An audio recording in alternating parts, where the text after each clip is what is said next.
Comrade ने बताया, बात उससे आगे की ये है और उस समझने वाली बात ये है कि सारी दुनिया के स्तर पर मजदूरों का जो शोषण है वो अपने चरम अवस्था की ओर बढ़ता जा रहा है। पिछले दिनों में मजदूरों ने जो बहुत संघर्ष करके, खून बहा के, फांसी खा के, जेल जाके, पुलिस की लाठियां खा के, गुंडों से मारपीट झेल के और ये सारा कुछ करके तब मजदूरों ने कुछ अधिकार हासिल किए थे, जिसको हम 44 श्रम कानूनों के तौर पर जानते हैं, जिनमें से प्रमुखतः पीएफ का कानून है, ईएसआईसी का कानून है, ट्रेड यूनियन एक्ट है, कारखाना एक्ट है, बोनस एक्ट है, पेमेंट एंड वेज एक्ट है। इस तरह के 44 श्रम कानून थे, जिनके तहत आप लोग भी अपने अधिकारों को लेकर जब चाहे तब कभी कोर्ट कचहरी में जा सकते थे, कभी उनकी चूंकि वो लिखित एक चीज थी तो उससे कह सकते थे आपकी हमारा हक है। ये मोदी सरकार आके जैसे उसने किसानों के खिलाफ एक काला कानून बनाया था जिसके खिलाफ एक व्यापक संघर्ष हुआ, ठीक उसी तरीके से मजदूरों के खिलाफ भी मोदी सरकार ने एक नए श्रम कोड ले आए हैं, जिसके वजह से पुराने जो 44 श्रम कानून थे वो खत्म हो गए।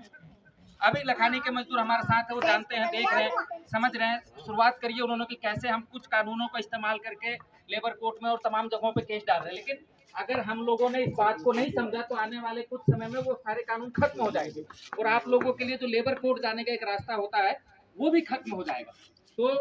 और इन्हीं जो नए श्रम कोड आए हैं, इन्हीं के प्रभाव में, इन्हीं के मतलब पूंजीपति वर्ग तो आतुर है कि पूंजीपति वर्ग की ही मांग थी कि भाई श्रम कानून खत्म किया जाए और जो व्यापार करने के है जो सुगमता होनी चाहिए, उन पूंजीपतियों ने अपने लिए सिंगल विंडो सिस्टम बनवाया जिसमें उनके सारे काम आराम से हो जाए, लेकिन मजदूरों के सारे अधिकार छीनते चले गए, उनमें कटौती होती जा रही है, उनके श्रम कानून भी खत्म होते जा रहे हैं। अब फैक्ट्रियों में जब चाहे मजदूर रखे जाएंगे, जब चाहे निकाल दिए जाएंगे, उनके लिए कोई मतलब कानून नाम की चीज नहीं रहेगी, परमानेंट होने का कोई मतलब नहीं रहेगा, वो लोग संगठन बना सके, वो लोग यूनियन बना सके, इस तरह की कोई बात बची नहीं रहेगी। और इन्हीं सारी बातों को बेलसोनिका के मजदूर भी उठा रहे हैं। बेलसोनिका के मजदूर अपनी संकीर्ण जो ट्रेड यूनियन को जो संकीर्ण एक मानसिकता होती है, सिर्फ अठन्नी चवन्नी की लड़ाइयों को लड़ना, तनख्वाह वेतन भत्तों की लड़ाइयों को लड़ना, उससे आगे बढ़ के बेलसोनिका की यूनियन ने ये किया कि ठेका मजदूर को सदस्यता दी और यहाँ से एक विवाद में बड़ा परिवर्तन आया और वो मैनेजमेंट जिस तरीके से हमलावर हुआ कि ठेकेदार के वर्कर को कैसे कोई यूनियन सदस्यता दे सकती है। दोस्तों, जब वो कानून बना था तो लगभग ज्यादातर ही सारे ही वर्कर परमानेंट होते थे। आप लोगों में से बहुत सारे मजदूरों को मैं जानता हूं, हमारे साथी खड़े हैं यहाँ पे, इनके जो पिता लोग हुए वो बाटा में, वर्लपूल में, एबीबी में, कटलर हैमर में, जीकेएन में, हिंदुस्तान वायर में, ऐसी तमाम फैक्ट्रियों में काम किया जो लगभग उनके पास कोई स्किल भी नहीं थी, वो जब लगभग निरक्षर थे। उसके बाद भी वो लोग जब रिटायर हुए तो 2 लाख, 4 लाख, 5 लाख, 10 लाख, 20 लाख तक उनको उनके हिसाब किताब बने, जीवन भर सुरक्षा की नौकरी की गारंटी रही, तमाम अन्य तरीके के सामाजिक सुरक्षाएं मिली, वो सब आपसे छीनी जा रही है धीरे धीरे करके। और आप लोग अगर अपने आप में मगन रहेंगे, मोबाइल में जो अश्लील और उस तरह की चीजों में आप फंसे रहेंगे, इन चीजों पे नहीं सोचेंगे हमारे क्या अधिकार हैं, क्यों छीनते जा रहे हैं, क्या उसके खिलाफ हमें करना चाहिए, क्या सोचना चाहिए, तो हम कहीं के भी नहीं बचेंगे। तो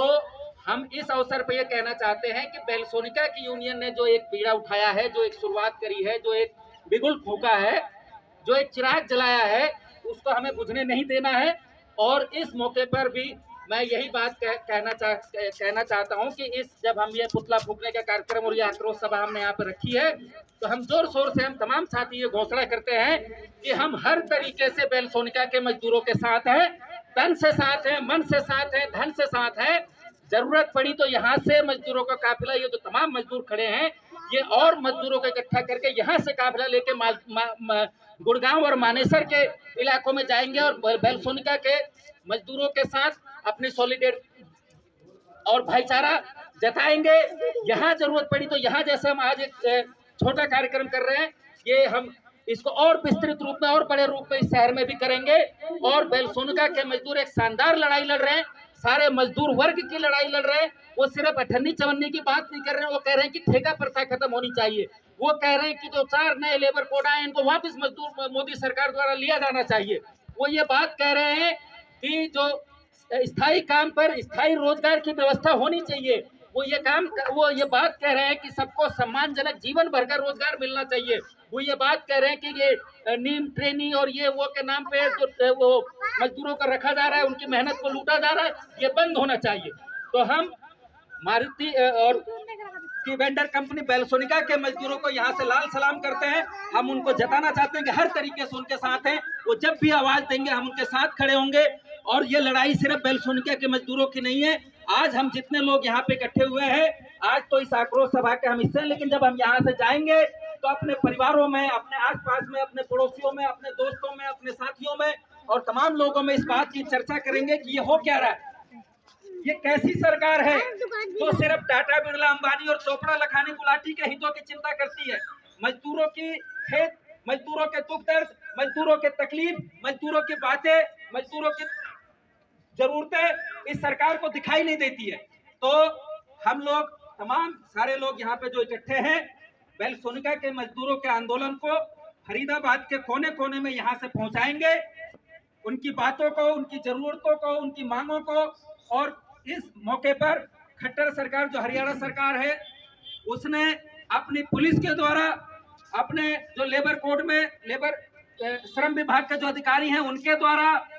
बाउंसरों के द्वारा, गुंडों के द्वारा जो बेलसोनिका के मजदूरों का निर्मम दमन किया जा रहा है, हम उसकी कड़ी निंदा करते हैं। और हरियाणा सरकार को हम चेतावनी देना चाहते हैं कि एक हुड्डा सरकार हुआ करती थी किसी जमाने में, उसने होंडा के मजदूरों पर लाठीचार्ज किया था और आगे जाकर उसकी सरकार ही नहीं रही। तो खट्टर सरकार को भी हम ये कहना चाहते हैं कि ऐसी स्थिति आपके लिए भी आएगी जिस तरीके से आप मजदूरों के हकों को निर्मम तरीके से कुचलते जा रहे हैं, चाहे वो लखानी के मजदूर हो, चाहे वो वर्लपुल के मजदूर हो, चाहे वो सरूरपुर में तमाम साथी यहाँ जानते हैं कि मजदूरों के संघर्ष को हमने चलाया, या अन्यत्र छोटे छोटे जगहों पर कैसे मजदूरों का शोषण हो रहा है। इन सब के खिलाफ खट्टर सरकार होश में आए और मजदूरों के हितों की चिंता करे, उनका सम्मान करे, उनको देखे, उनको समझे। और अगर ऐसा नहीं करती है तो मजदूरों का आक्रोश आज जो एक इस सामुदायिक भवन के प्रांगण में है, जरूरी नहीं कि यहीं तक रुका रहेगा। ये एक चिंगारी है और कब भड़क के ज्वालामुखी बनेगी और कब इस पूंजीवादी निजाम के लिए खतरा बनेगी और कब इसको नेस्तनाबूद कर देगी, ये कहना मुश्किल है। तो तमाम साथी यहाँ उपस्थित हैं, मैं सबका धन्यवाद भी करता हूँ और उम्मीद करता हूँ कि इस कार्यक्रम से जाने के बाद बेलसोनिका मजदूरों की आवाज को अपने आस पड़ोस, अपने दोस्तों, अपने साथियों में पहुंचाएंगे।